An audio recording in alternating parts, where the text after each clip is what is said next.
good job on the Monster Wrangler game, Brian. Thanks. I thought we'd use this episode to kind of get everybody's thoughts, as we often do when we play a new system, and see what everybody thought about this. Let us go around the horn and let's go alphabetical. Matthew, what did you think of Monster Wrangler? Wait, how am I first? Okay. M comes before R and F. Alphabetical by first name. Yep. Oh, right. I was thinking Brian, but no, Brian ran the game.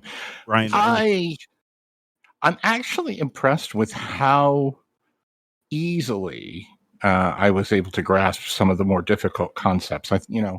When we were doing the previous game, I know we had the issues where my alligator was always going the wrong direction.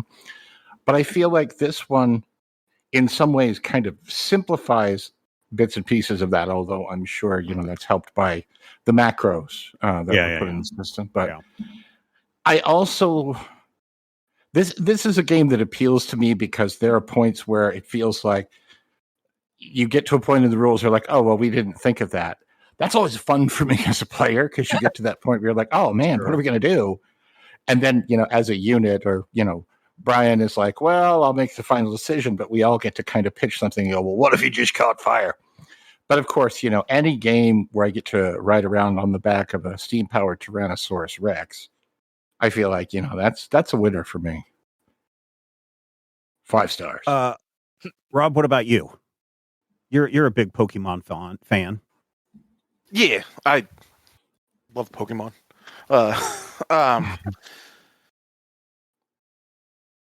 The game I really like how the game system functions.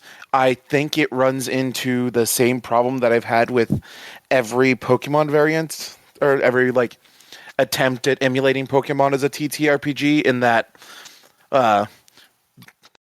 things like tournament structures mean you're going to have one-on-one with the DM and whatever player, while however many people sit aside.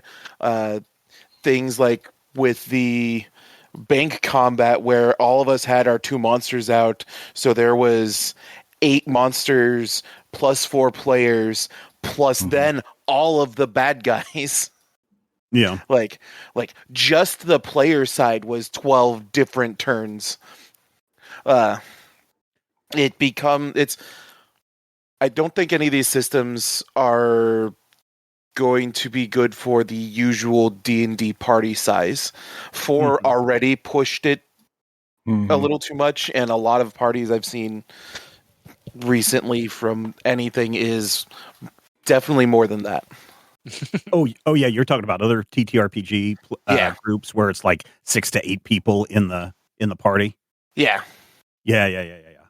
So what is the optimal size, do you think, for people playing this game? 1 GM, 2 players? 2 or 3, and it's going to be very figure out a good back and forth between the GM and the players to start with, to figure out what types of stories they want to be doing. So if it is someone wants to become the champion, everybody's on board with yes, there's going to be some tournament arcs that people are going to be sitting to the sidelines for, or the structure becomes I think we pitched it last week, but we thought the idea of 2v2 fights, where it's 2 players at once, would have been really good, especially with our party makeup specifically. Yeah. Rodrigo, what do you think? Specifically about this game. Yeah, the game. Yeah. This Chronicle, I think Brian did a great job. I think he really trusted the system in a way that I did not going in. I had a lot of anxieties about it, and towards the end, they mostly went away, largely because it's that the bank combat had 20 characters, right? But it wasn't longer than some 4th edition combats in which there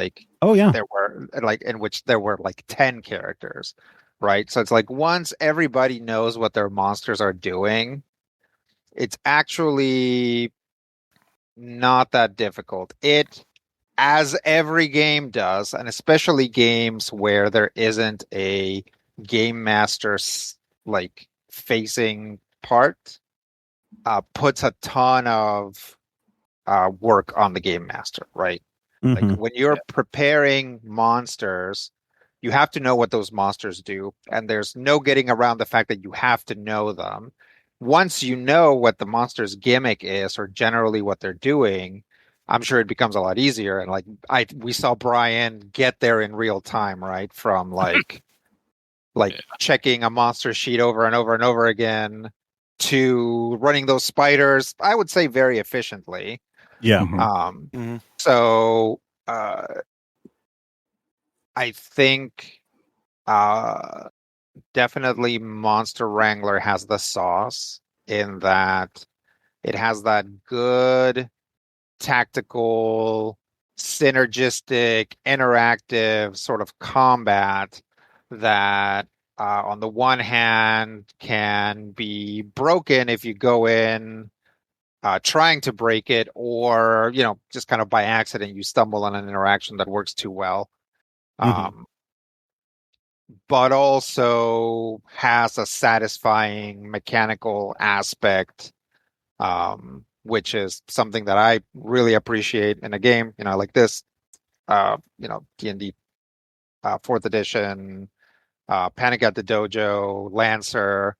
And I think, Monster Wrangler has that. It's just doing it in its own weird little way, and you have to get used to it. Yeah. I like tactical RPG games.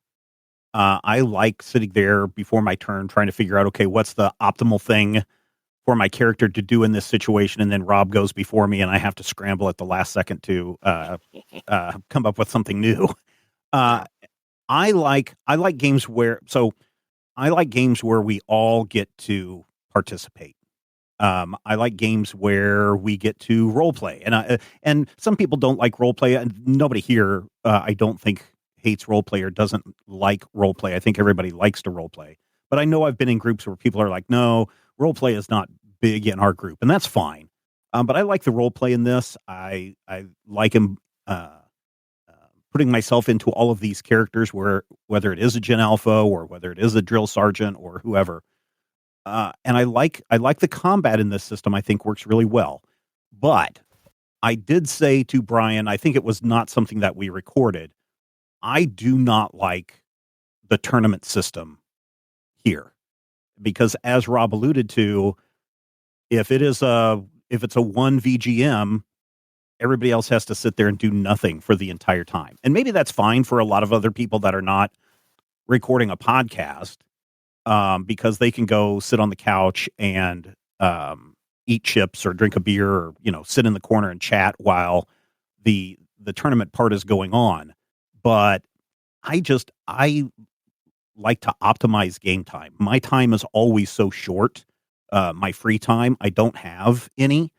And so if I want to sit down and play a game, and then I'm like, oh, well, this week you're going to sit here as, one other player plays the entire 2 times, or the entire time that we have. That's not fun to me. And so I think the biggest problem that I have with this game is the 1 VGM tournament style. Now, I think there's other ways you could do it where it literally is PvP, where you do have like Rob and Rodrigo, or Matthew or Rodrigo going against each other. I think that would be interesting to do in a tournament style. But that was my least favorite part of this entire game, is being sidelined. And I don't know, that's me. I think a lot of other people also don't like to be sidelined for an entire session. That's just me. Brian on that front, he did set it up so as if we had actually won more than if we had actually done what we were supposed to do. No, I think we would have been facing each other in the tournaments.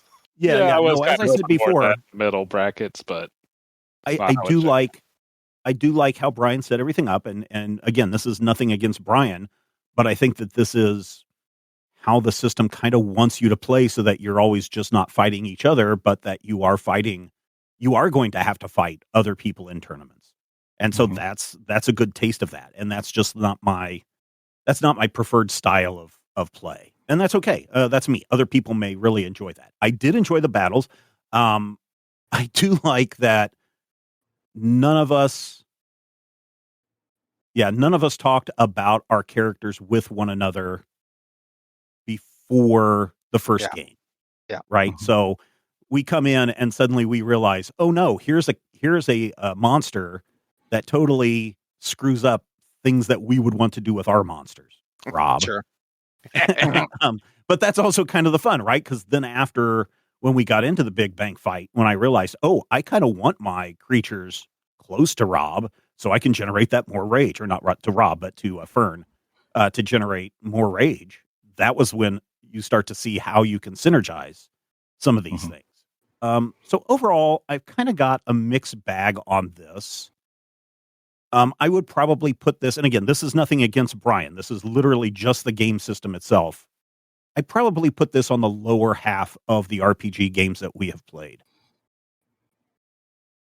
Brian, what are your thoughts after running this game?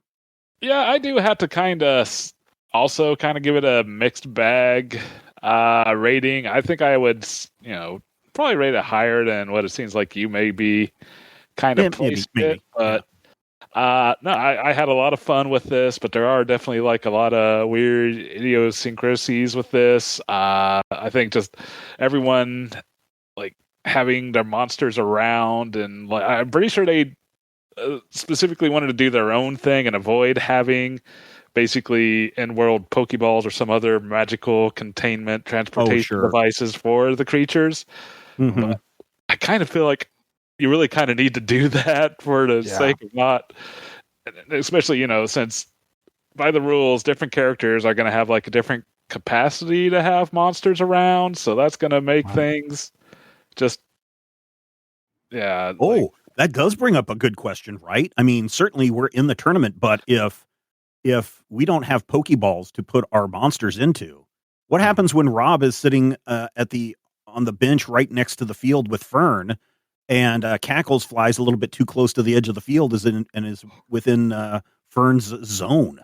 Yeah, and I mean, there's things for that. There's I forget what they blinders. Put blinders on him. He won't know. There is a roll to a mischief check that you make for the monsters to kind of just add some spice every now and again. Now, largely as something I had not explored in our playthrough, but that is definitely things that could have potentially happened. But I kind of feel like there's enough complications I didn't want to really add more. I think Monster Wrangler really is not trying to be Pokemon, right? And you really have to pull a lot of that stuff out of your brain. True. And be like, this game actually is trying to do something different, which I appreciate, but that also means that you're fighting it the whole time, right? Yeah. Well, but it also doesn't help that you're going out and capturing monsters, and then you're having them battle for you. Yeah. I mean, yes, that is the base of what Pokemon is, but if that's how you set up this game, or that's how the game system is set up, of hey, it's hard to get away from it. You're on Pokemon's turf, but I don't necessarily know that they're filed the serial numbers off.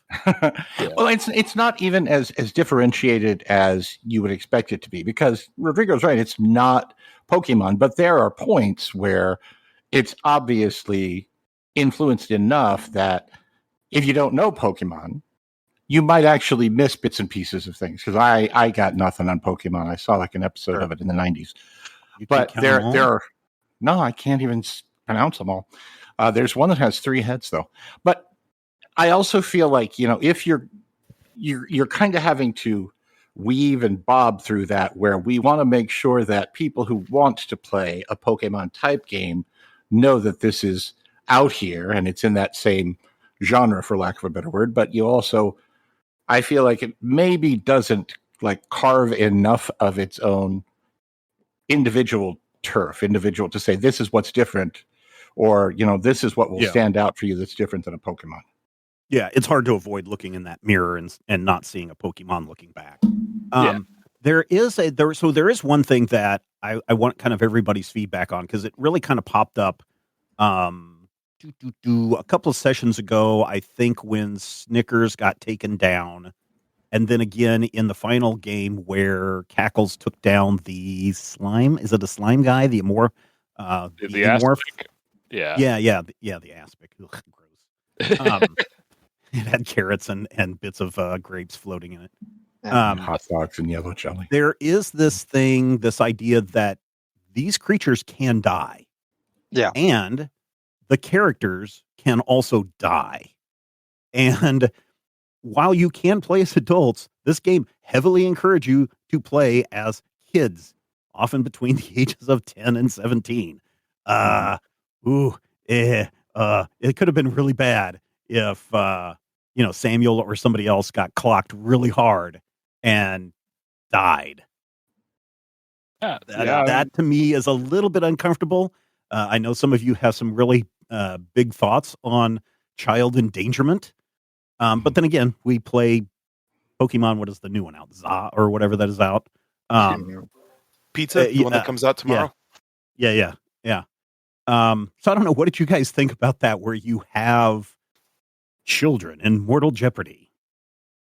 So that's what I mean about the fact that this game's trying to do something else, right? Mm-hmm. Like, you are not, like, when a monster fight breaks out, your character's not separate from it. They are there, and they are in the same danger that everything else. And there's nothing stopping a trainer from being like, okay, monster, attack that trainer.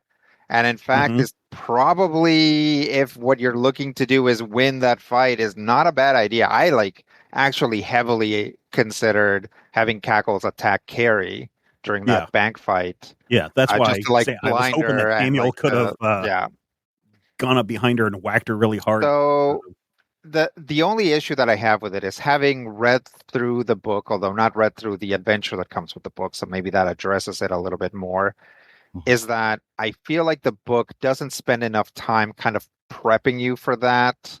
To be like, the world of Monster Wrangler is extremely dangerous. And, if you look at these stats and you look at your stats, that means that, like, probably children die every once in a while doing this. It's like, you guys remember when we went to that ski resort for a convention and we were talking to the guy, and the guy's like, yeah, we only have like 1 or 2 people die every year. And it's like, I was like, what? Like, at the ski resort. Yeah. Yes. People die at, like, skiing all the time. And I was like, what? And it's like, that doesn't stop people from skiing. Right. And I think the book could have floated that to be like, in Amoria or whatever, is like, people really love their monster wrangling and they push kids to become monster wranglers. And every once in a while, one of the other kids has to walk a kid's bike back home because they didn't make it, out of that weird cave that they decided to go into. That just suddenly made me just feel all sorts of creep.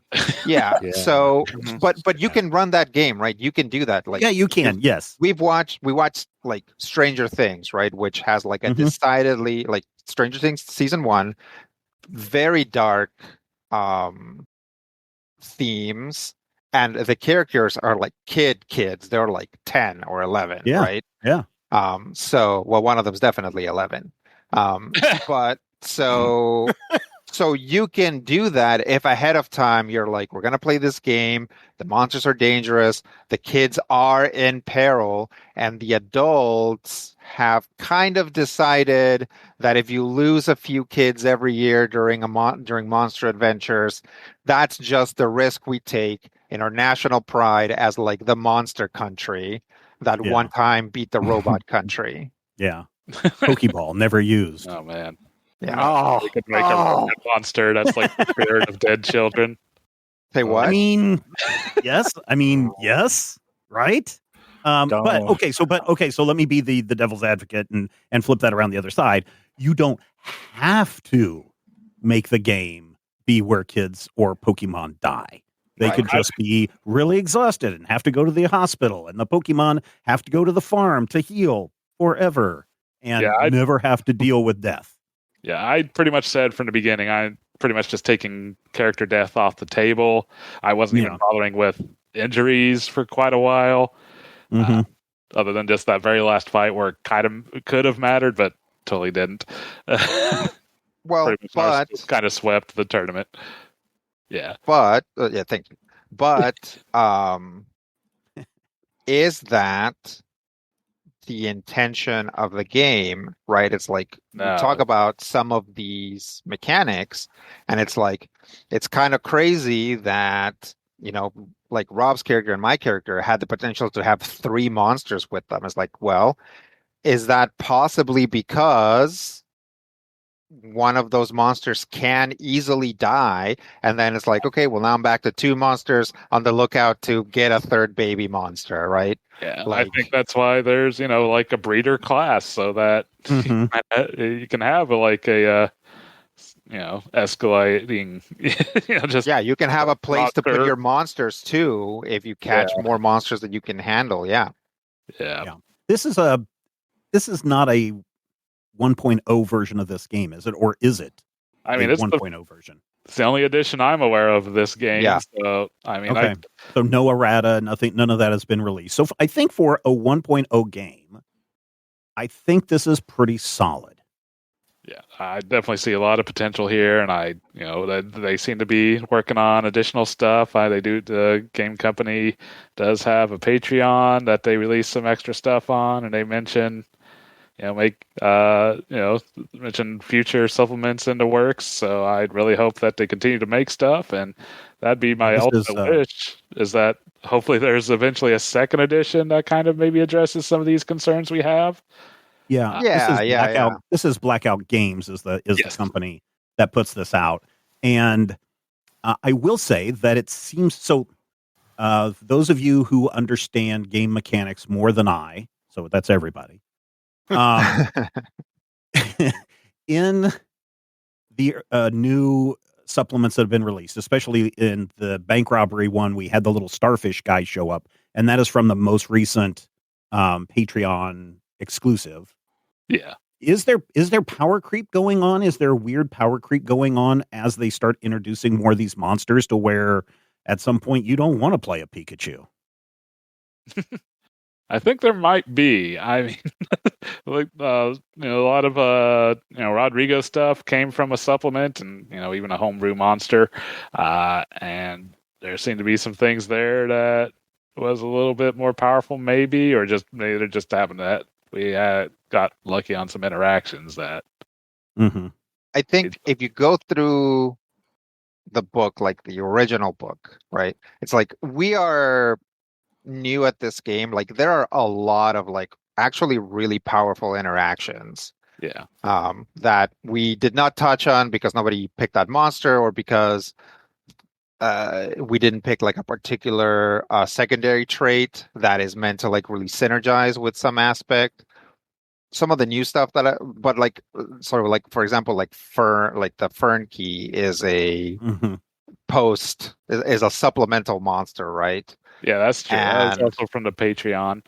Yeah. So it, like, to me, that is very much a thing where they like dialed all the dials up, where it's like, here's this ability that's powerful, but it's like tempered by the fact that it's also like causes you problems. Yeah. That Crocagator monster seemed really strong, but again, consider that Carrie had a class that was synergistic with the tournament format, right? Yeah. Whereas, for example, Garrett didn't, and I feel like there was one other one of us. The Womburn, Pyro also didn't. Right. A lot of his stuff was built upon having other friendly creatures in combat with him. Right, exactly. Yeah. So it's like, how much of it was that format just really benefited that monster? Yeah. We literally did meet that monster later, and it didn't make that big of a splash. Like actually was so slow that it didn't make it into the fight. Yeah. Yes, you're right. So that's something, right? It's like if you're in a field and you're not allowed to leave that field, then that monster is very scary. If Cackles is allowed to move its like 50 feet of movement, it can move every turn, then that monster is like literally not a problem. Mm-hmm. And I think, Rodrigo, you were the only one, maybe Brian, you created an original creature. An original monster, yeah. Yeah. I made a few, Are you the only one? They didn't quite. You guys basically didn't follow those trails, so. Oh, okay. Quite, Yeah. What was it? Like, can you give us like a little? Well, one of them was just like a little psychic mushroom thing, so it had psychic and spore type. So just had some basic abilities there. Nothing too. I mean, the main balance issue I kind of ran with that is both of those types really key off of the energy stat. Yeah. So. Yeah, that is. You guys caught that. You guys could have just power trained energy and probably been very powerful with that. That is a thing. When you look at this game and they give you the tools to make things, it's like some of the combinations, energy in particular. So many things are keyed off of energy that it's like if you're like, I'm gonna make a fire and electricity monster, right? Just because you have a concept for it, it's like, oh, well, either I have to like purposefully gimp its energy. That's probably not a correct thing to say nowadays. It'll like, reduce its energy and not give it as much energy as you could to make it as powerful as possible. Because both electricity and fire are going to be keyed off of energy. So when I was making my own monsters, I ran into that. I actually made a second monster, which was like a monster birthday cake. But I didn't get as far as writing like lore for it and getting a picture. Did you think it was difficult to create the creatures, the monsters? No, it's actually really easy. Yeah. And again, the Sepulchroak, which is the one that I made up, we never got to see him as an adult, so we never got to see what its max capabilities were. So it's hard to tell if I made something that was balanced. To me, once we started playing it, I was like, this actually feels a little on the weak side, which is good. I was very much trying to not make something that was overpowered, but I've gotten a chance to play it as an adult. Maybe it could be tweaked a little bit and made to just be right at that baseline, right? But it's actually very easy. If you have a concept for a monster, it's actually very, very easy to make a new monster. And once you take that and you apply it to the other monsters, you can see that they're made through the same process. And it's the traits, right, that kind of give a monster that zest and that potential to break out and be more overpowered. And you just have to kind of, figure out what you want for that monster specifically. I think some of those monsters probably make great monsters that you fight, but bad monsters that you train and vice versa. Yeah, and that was always a concern of mine. It's like, okay, what monsters am I willing to throw at them that I don't want them to then take and then have as their own? Yeah, and I think Rob. I think that's another thing that this game probably kind of needs is like a reason for that to not work. To be like, sometimes you fight a monster and they're surrounded by spectral baby versions of themselves that are not real monsters and you can't actually catch. Right. So there's something, but also all the monsters are made through the same process, and maybe it's okay. You just let your players have that like fire dragon iguana. Like maybe it's okay. That maybe is a good thing to do. I mean, when I saw that chapter of the manual, I was just like, nope, sorry, this is an insta skip for me. I have to learn the rules first before I even think about trying to build something. But that might be a good exercise for people that are doing this in a group, is for the GM to just sit down and say, okay, everybody, you get to create your own creature for this upcoming session or something, so that everybody has that chance to really explore what can happen and do it in a group setting. because I might be sitting there going, I don't know, I want a water Pokemon. And then somebody else might be going, no, you want to mix water and electricity together because look how crazy that would be. And then you're like, oh, yeah, okay. And just build it up together. So, yeah, it seems like it's pretty easy to do. But if you're coming into the game brand new, maybe hold off for a little bit, maybe, unless you're really comfortable with building new characters. Matthew, I'm curious something you said earlier. You said that you thought that this was the easiest game mechanically for you to understand and get behind, if I remember the quote exactly. What about this game made it easy for you to get into or to understand the rule set or your character sheet? Well, I still don't necessarily understand exploding, but in terms of the way the dice pools work, feels logical to me. You know, when Brian is like, you have a strength of 3. We have to roll 3 or have bonuses to take us over 3. When we get past 3, your attack gets more powerful. So, one of the things in Dungeons and Dragons that always frustrated me was we did have a critical hit at, 19 or 20, depending on your thing. But it always made me wonder, why isn't a success of 12 better than a success of 10? And this game does kind of have that, where if something happens, you can have that overpower, basically. Yeah. And I'm always a big fan of that. Yeah, I think this game also would be a lot more fun to play in person because you do get to chuck so many D6s in the game, or D10s. D10s. Yeah, D10s. Sure. Rolling 10 D10s. The noise, the clatter, the crawling on the floor for 20 minutes looking for that one that got away. I think that would be a lot of fun. 10. Don't look. Yeah. It totally was. It was a 10. Yeah, no, I think that would be a lot of fun. I think so. Rodrigo did something way back when we were doing the Void Saga stuff that really helped in the last arc of the piece, which was like, hey guys, think of your character turn in terms of a spreadsheet or a flow chart. And once he did that and kind of showed it to me, I was like, oh yes, this makes complete sense. It's so much easier to understand the character and the flow of the character.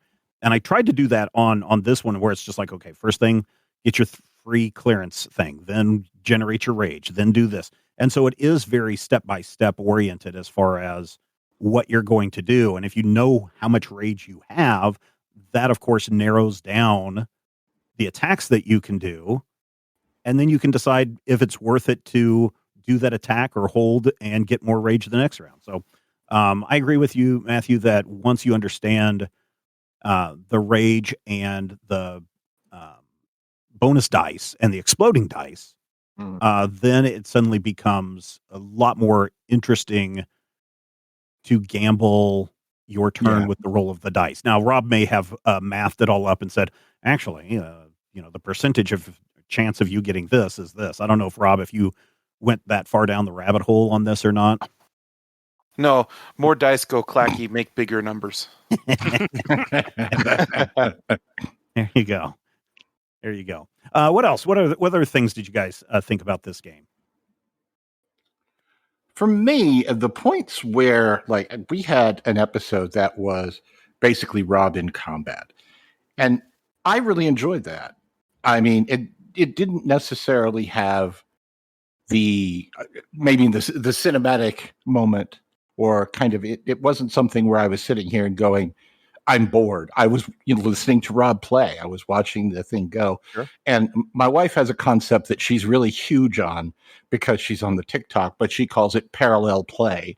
And she thinks it's lovely when sometimes we are both in the room. She's playing her video game and I'm playing my video game.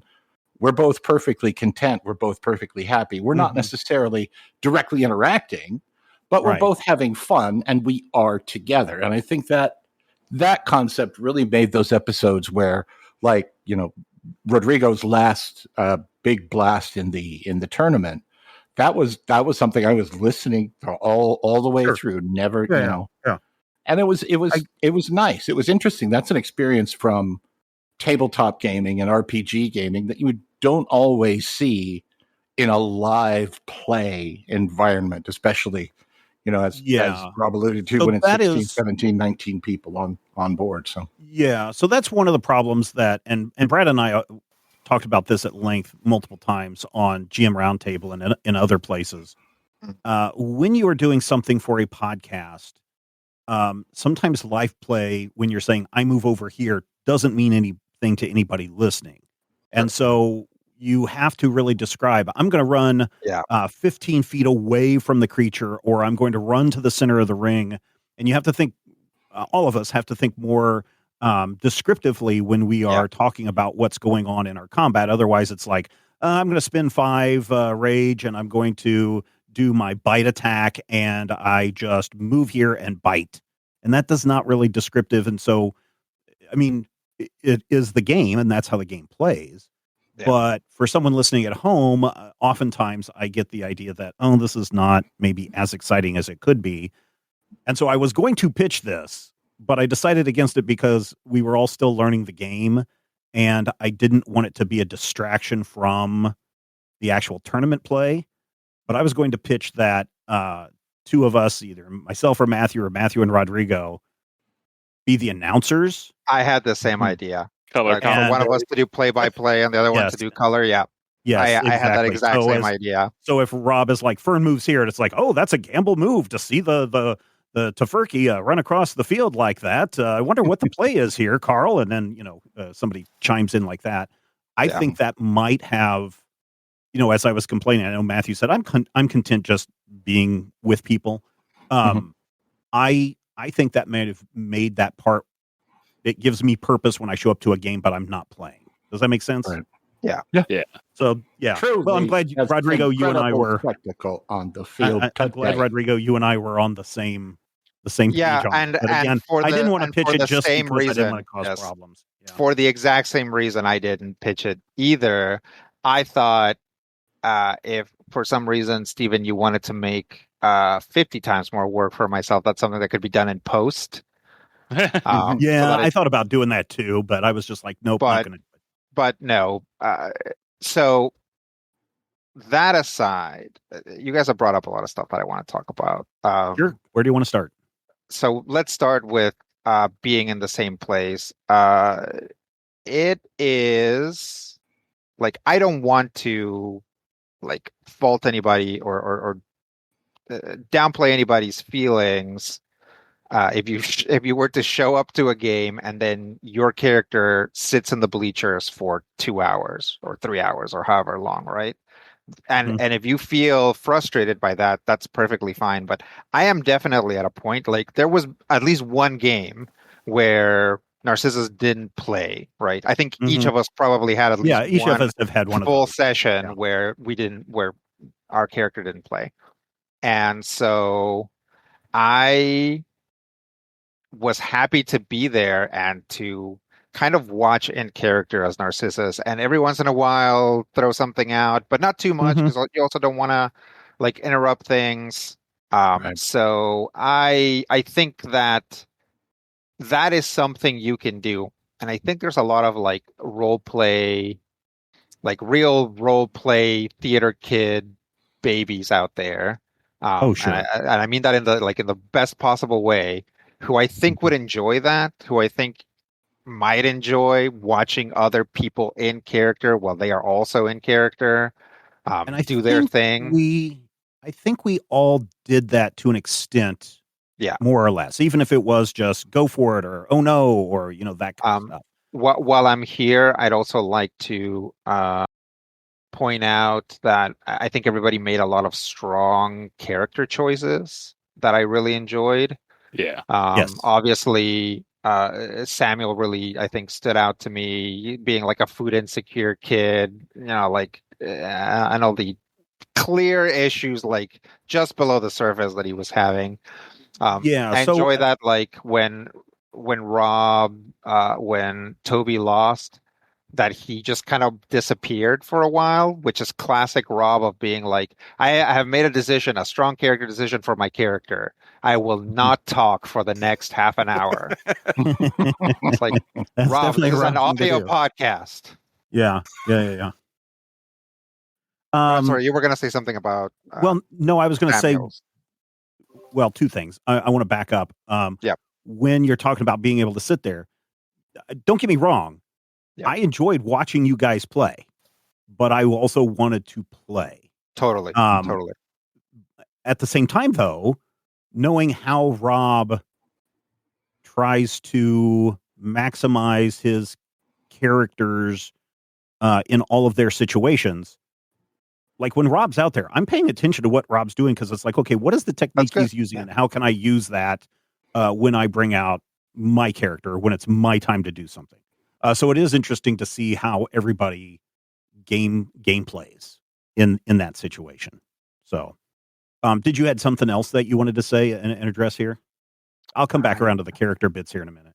Yeah, I did, but now I can't remember exactly what the other thing was, other than the nice thing about watching people play on their own is that it gives you time to actually look at like their stats, right? It's like we sort of, unfortunately too late, probably sussed out what like Julius wanted to be doing, what the Alkalim wanted to be doing.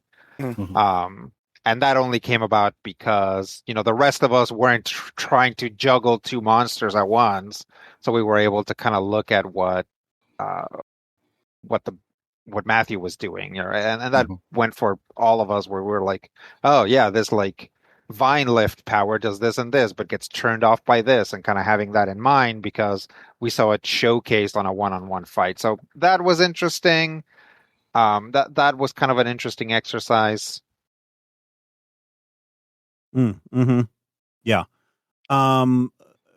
Let's go around and tell everybody's backstories or what you wanted to do. I think everyone figured out, at least by the second time, that Narcissus woke up and Samuel was sitting on the edge of the bed, just kind of nervously sitting there, not knowing what to do and keeping his clothes clean by washing them in the sink. Very early on, I had set it up that his parents had died, and he had been on his own since he was 6, and he met Snickers like on the first night that he was out on his own. He didn't want to go to an orphanage or anything like that. And so he is, as the Scrounger character, somebody who is homeless and is always trying to find a place or try to figure out a way to make money so that he can have his own home again and do things again. So that is why he becomes came off as money motivated and foodie and a foodie, because food is scarce when you are homeless and on your own. And so then when I was talking with Brian about that, that's where the police officer came in, because sometimes you take things that you're not supposed to, and you get caught up in the law, and they try to put you in an orphanage because you don't have parents, and you break out again. And so there is that aspect of that character that was kind of the driving, motivating force behind this. So that's why Samuel was always eager to eat. That's why he's always like trying to keep clean, and that is always why he is always wondering, where's the money? Where can I find things to buy the cool things like a cell phone that he doesn't have? So those were the kind of he comes from that group. And that was something that I'm glad that Brian was like, yeah, sure. Let's figure out how we can make that work. But still have that Gen Alpha kind of energy to him as well. Yeah. So, yeah. Matthew, what about you? It is my firm conviction that somewhere 3 or 4 towns away, near the Namtech factory, there's a perfectly normal couple of parents, maybe, like a teacher and a guy who lifts boxes, and they're wondering, where did our son go? That I think is the thing that distracted really parents, or don't not care. necessarily distracted parents. They're like, our son is missing. They may even be looking for him. I don't know. I didn't really, run any of that past Brian, but it's just one of those moments where sometimes when you're a child, you're an idiot. I'm not saying I did this myself, but you go and you do something and you don't tell people that you're doing something, and maybe you're gone for like 3 days and everybody panics, and it turns out you were perfectly fine and you thought everybody knew where you was or where you were. Wow, that was a little tiny bit of Midwest coming through. I apologize for the inconvenience there. But yeah, I feel like literally everything that Garrick Fortney said is straightforward because he's not a very particularly good liar.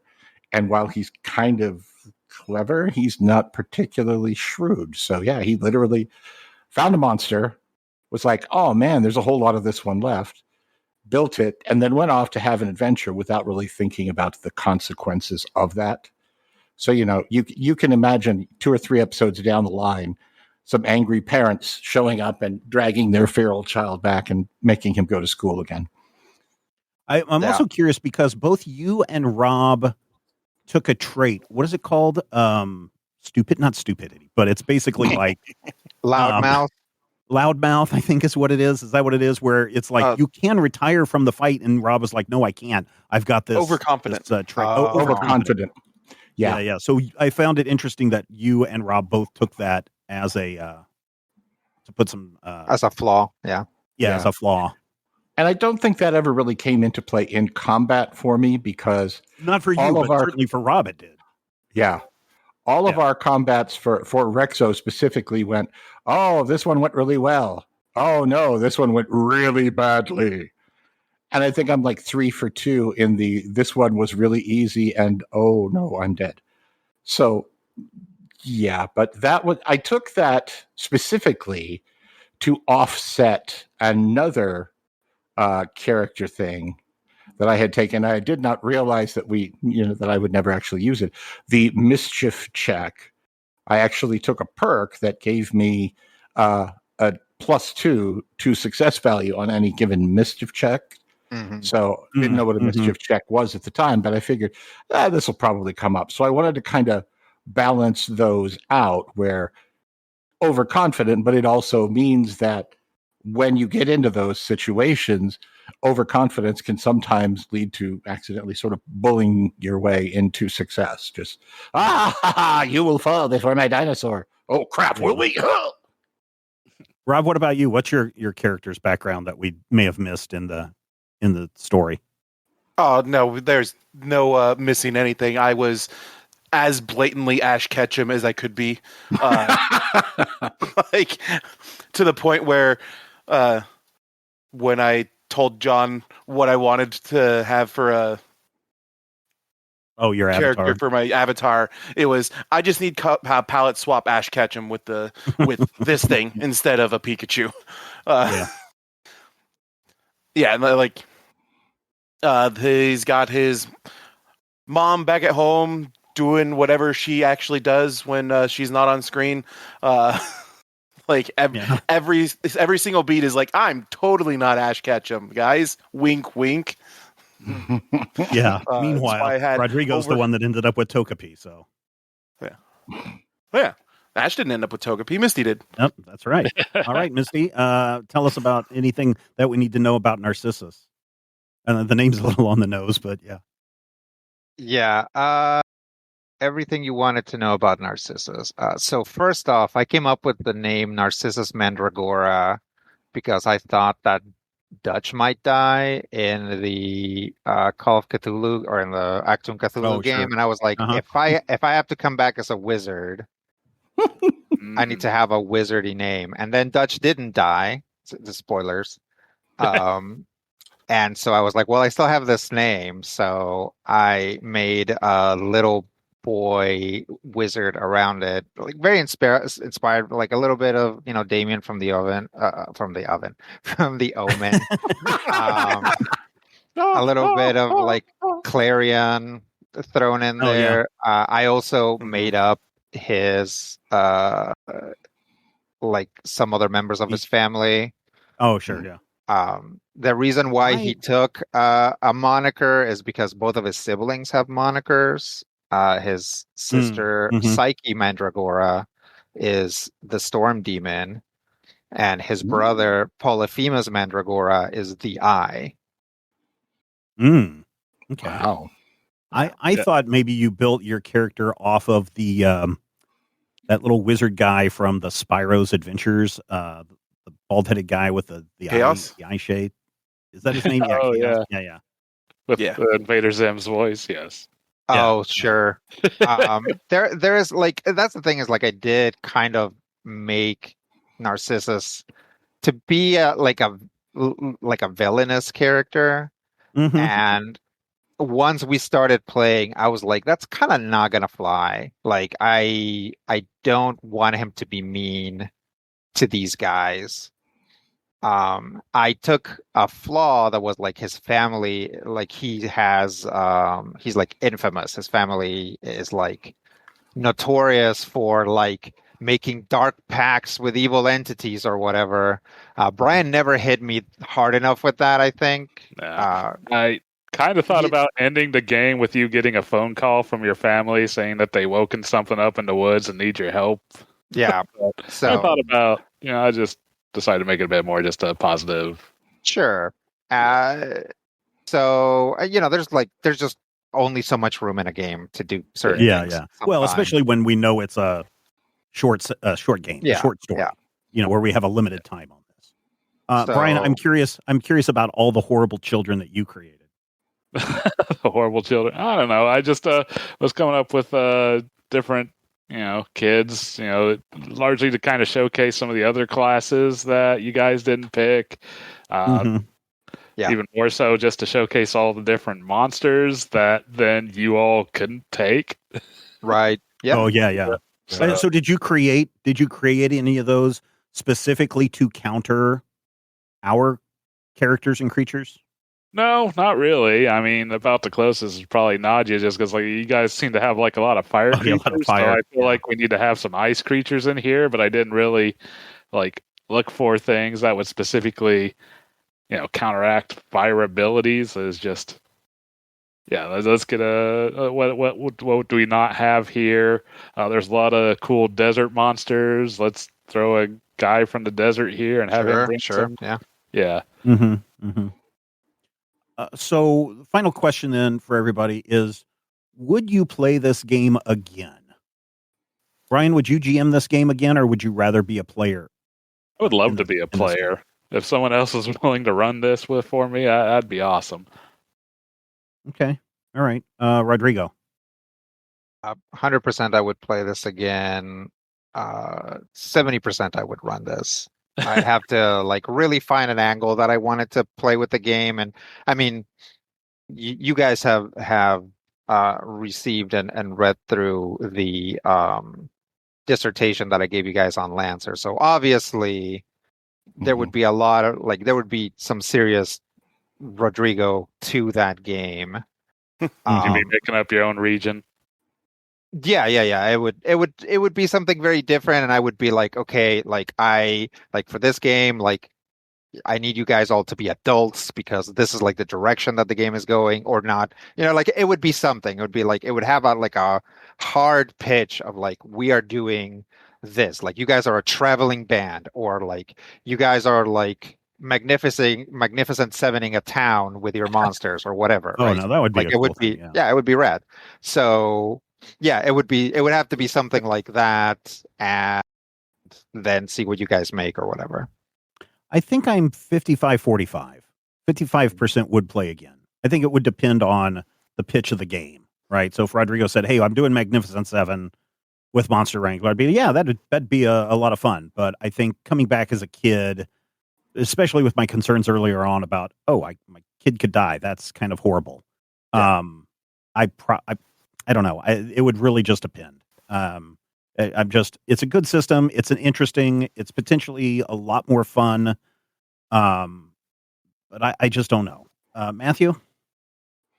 Oh yeah, I'd play it again. I would say that if we had to express it numerically, I'm maybe 90210 but I think that the main draw for me was everybody getting a chance to do something that both they're good at, but also, did everybody break a little bit of new territory. And, game after game after game, we get into this and everybody goes kind of into different roles and we actually adjust for each other. So it's always fun to see that balance in play.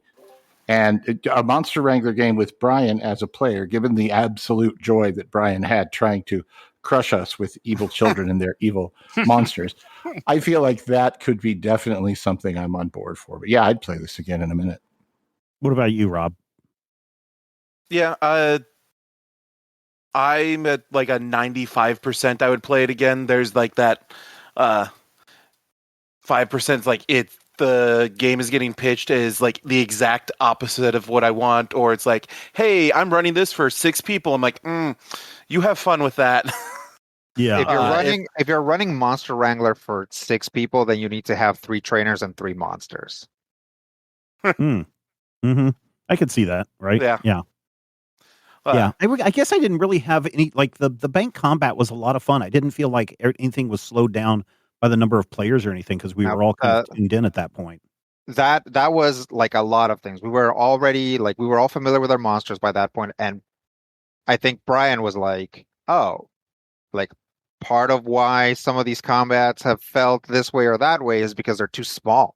It's like if you just give them more space, as like, again, Cackles can move 50 feet in a round, right? Like there are monster abilities, like if we're fighting in a small place, which is its own thing, like everybody is constantly within the radius of everybody else's abilities. Like if we spread it out, that like, and I would say the next evolution of that would be adding stuff like difficult terrain, like blocking terrain, right?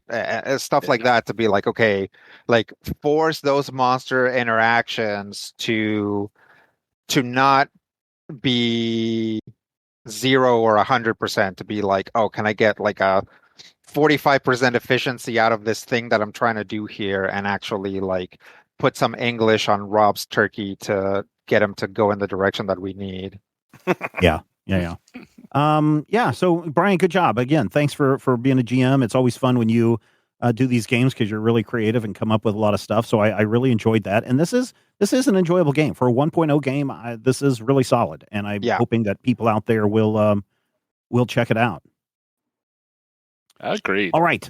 Yeah. Thanks everybody for checking us out. Next week, we are going to start a game called Lancer. Rodrigo, would you like to tease the audience on what we can expect when we sit down to play a Rodrigo Lancer game? Yes. So this is a game that I've prepared a lot for. I wrote most of a setting for it. I kind of ran out of time, but that's okay. There are multiple factions. The players each belong to a faction, so there's going to be a lot to keep track of. If you remember listening to the Void Saga and you were like, this lore, like expect some of that, except with a lot more robots and lasers and a lot fewer. Actually, there were plenty of robots and lasers in the Void Saga, so, expect some of the stuff that you already like. Yeah, and if people don't know what Lancer is, give us a log line for Lancer. Lancer is a tactical RPG game about robot pilots, basically piloting giant robots. I like to say it's about piloting giant robots in the future and also for the future. Yeah, very cool. There you go. So we'll be back next week, ladies and gentlemen, with Lancer right here on Critical Hit.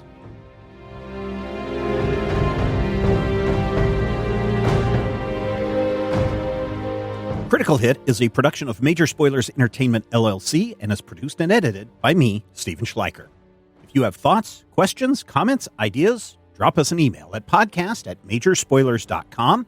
If you want to discuss Critical Hit with other Critical Hit fans, be sure to join the Major Spoilers Discord. You can join it for free. There's a link in the show notes. Get into that Critical Hit channel and talk to your heart's content. If you're looking for character sheets, we've got those too. Point your browser to patreon.com/majorspoilers.